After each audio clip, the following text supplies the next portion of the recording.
Hello everybody, it's Miss Jillian with Tiny Tots. And today we're going to be talking about types of days. Now when I tell you types of days, you might be thinking one thing, but after our song, I'm going to tell you that it actually means a different thing.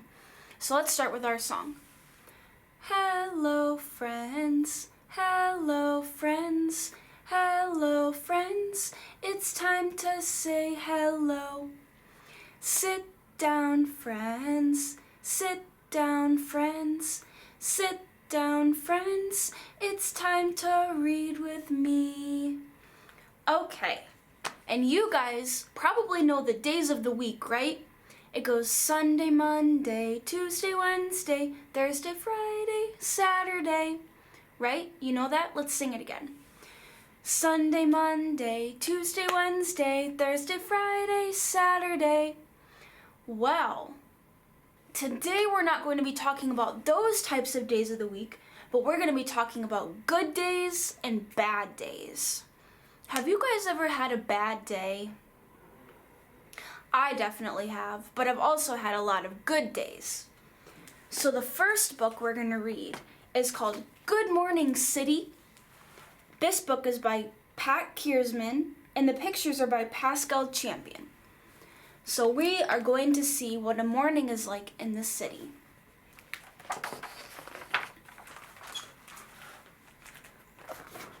Wake up, city. It's dark and quiet. The moon still glimmers in the sky.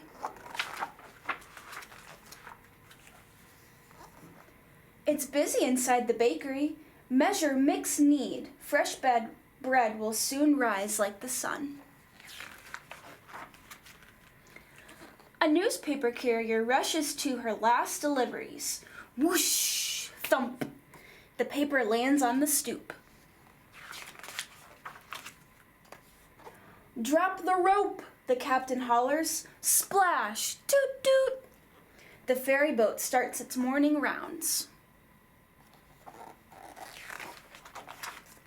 Wake up, city! Dogs out walking, joggers out running. Dawn's first light peeks through the tree branches.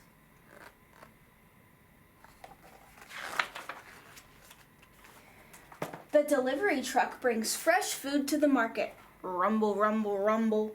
The driver greets the grocer with a crate of eggs and milk.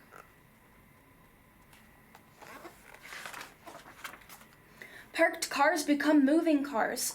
Beep, beep, honk, honk. A police officer keeps the traffic flowing.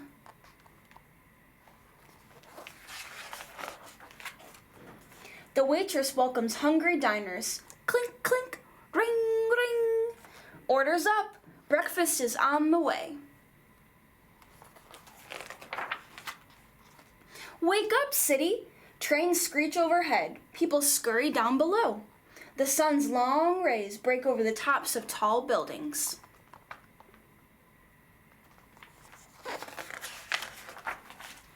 Trash bags are piled up high. Crash, smash, bang! The garbage men load the giant truck.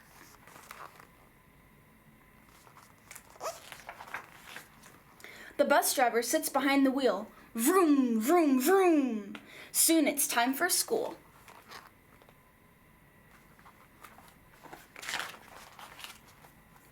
The construction crew is hard at work. Whack, bang, thwack. They'll build that wall by lunchtime.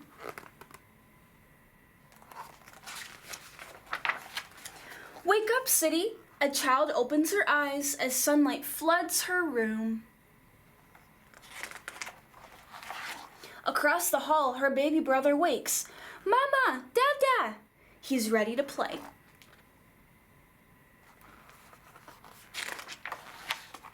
The smell of coffee fills the house. Drip, drip, psst, sizzle, sizzle, sizzle. Pancakes and bacon are hot and ready.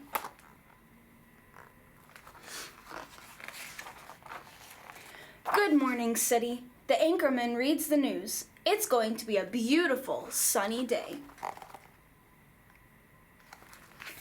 The end. I would love to wake up and have the sun shining through and be able to play outside. Wouldn't you guys? Well, that was the morning in the big city. So now we're going to read about a little boy, and his name is Alexander, and he is not having a good day at all. In fact, he's having a terrible, horrible, no good, very bad day. So let's read about Alexander's terrible, horrible, no good, very bad day.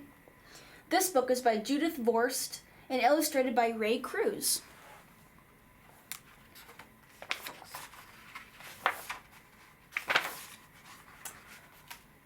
I went to sleep with gum in my mouth, and now there's gum in my hair, and when I got out of bed this morning, I tripped on the skateboard, and by mistake, I dropped my sweater in the sink while the water was running, and I could tell it was going to be a terrible, horrible, no good, very bad day.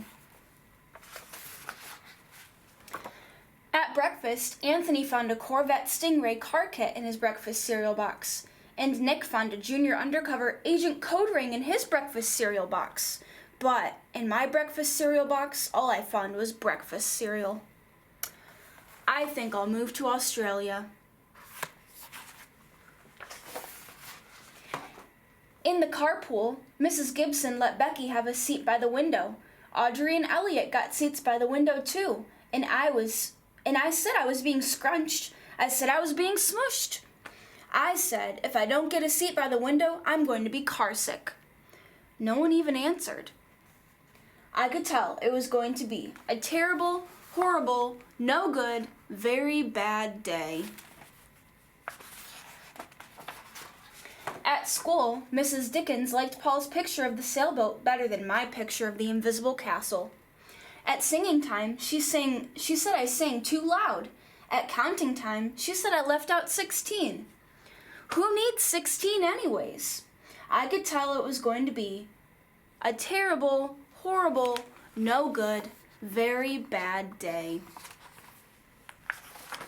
Man, he really is not having a good day, is he? I could tell because Paul said I wasn't his best friend anymore. And he said that Philip Parker was his best friend, and that Albert Moyo was his next best friend, and that I was only his third best friend. I hope you sit on a tack, I said to Paul. I hope the next time you get a double-decker strawberry ice cream cone, the ice cream part falls off the cone and lands in Australia. That's not very nice. Even if he's having a bad day, that still wasn't very nice to say, huh? There were 2 cupcakes in Philip Parker's lunch bag, and Albert got a Hershey bar with almonds, and Paul's mother gave him a piece of jelly roll that had little coconut sprinkles on the top. Guess whose mother forgot to put in their dessert? It was a terrible, horrible, no good, very bad day. That's what it was, because after school, my mom took us all to the dentist, and Dr. Fields found a cavity just in me. Come back next week and I'll fix it, said Dr. Fields. Next week, I said, I'm going to Australia. On the way downstairs, the elevator door closed on my foot, and while we were waiting for my mom to go get the car, Anthony made me fall where it was muddy. And then I started crying because of the mud, and Nick said I was a crybaby.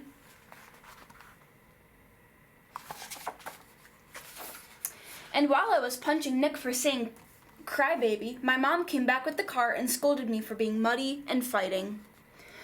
I am having a terrible, horrible, no good, very bad day. I told everybody, and nobody even answered.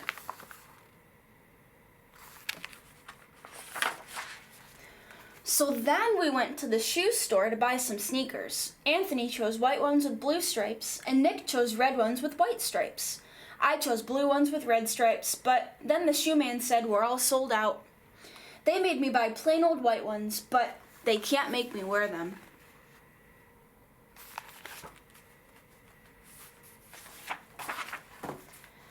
When we picked up my dad at his office, he said I couldn't play with his copying machine, but I forgot. He also said to watch out for the books on his desk, and I was careful as could be, except for my elbow. He also said don't fool around with his phone, but I think I called Australia. My dad said please don't pick him up anymore. It was a terrible, horrible, no good, very bad day.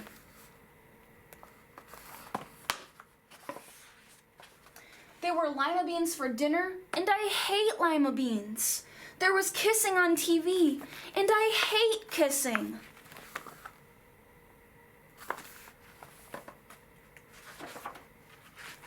My bath was too hot, I got soap in my eyes, my marble went down the drain, and I had to wear my railroad train pajamas. I hate my railroad train pajamas.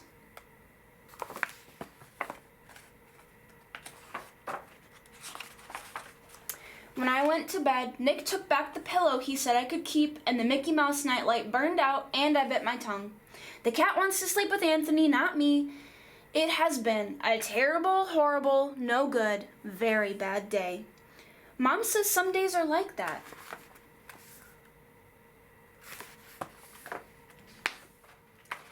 Even in Australia.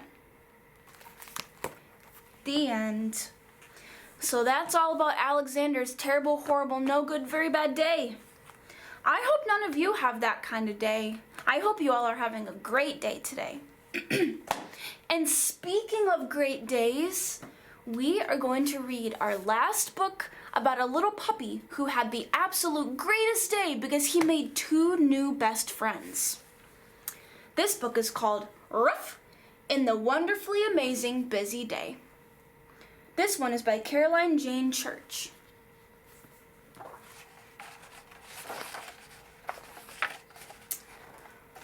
Ruff was a busy dog.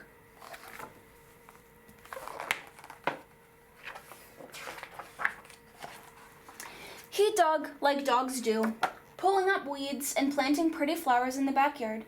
Busy, busy, all day long, toodle oodle, that's my song. Ruff hummed cheerfully as he washed the window of his house. Then he polished the doorknob and swept the step. Another job, done. Ruff stopped singing, and sometimes he thought it would be nicer if there was someone else to sing with him.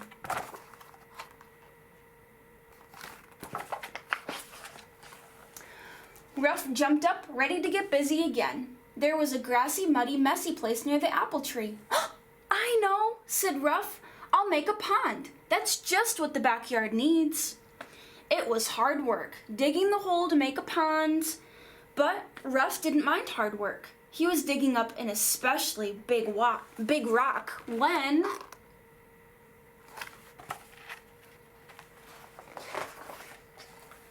Help! Cried a squeaky voice. A tiny gray mouse rolled out of the grass at Ruff's feet. What's the matter? Asked Ruff. Someone has dug up my Hubble house, cried the mouse. Ruff quickly hid the shovel behind his back. What's a Hubble house? He asked. I am Hubble, said the mouse, and that was my house.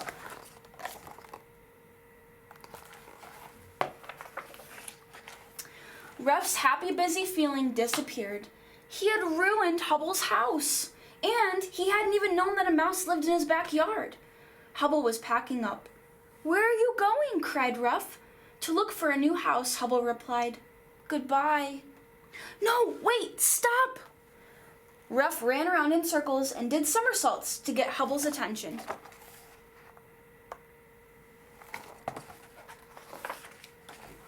He crash-landed in the flower bed. I'll make you another house. Please stay. Really? Said Hubble. Really and truly.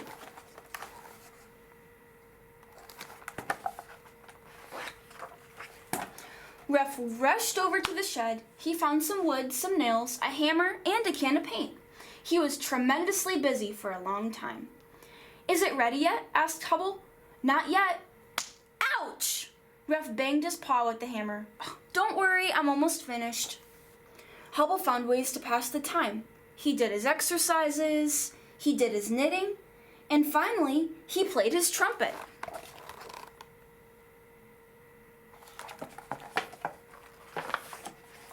The new Hubble house was ready. It's perfect, said Hubble. You are amazing. So are you, said Ruff shyly. Please play your trumpet again. Don't you think we should clean up first, said Hubble. Clean up, said Ruff. Oh, right, the pond. He had forgotten all about it. There was mud and muck everywhere, and a half-finished hole.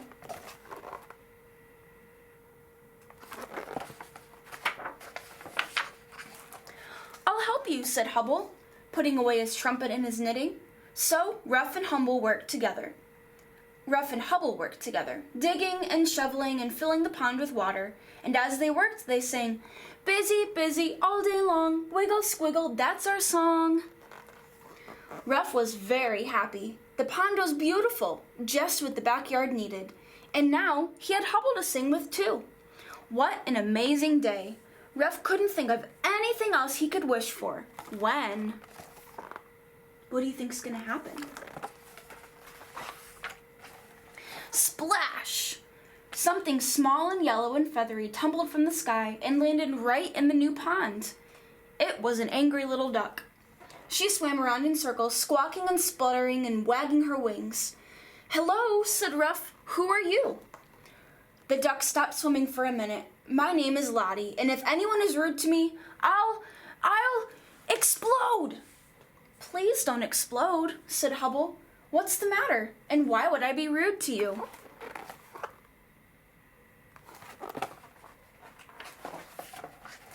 "Well," said Lottie, ruffling her feathers, "the other ducks were flying to a new home on the big river. They said I was too small to fly all that way with them." "Too small? Me? Ridiculous." "Well, you are pretty small," whispered Hubble. "Not as small as a mouse," Lottie glared. "So what happened?" asked Rough. Lottie hung her head. "I got tired. My wings ached so much that I began to fall.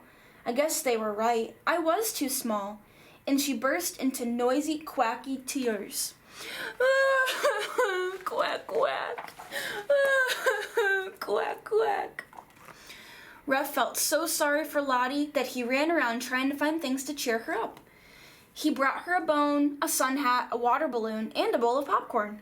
He tried giving her a necklace and a flower and a half-eaten sausage, but she just cried and cried. Quack, quack. "And now I have nowhere to live," Lottie sobbed. Rough looked at Hubble. Hubble looked at Rough. They both had a brilliant idea.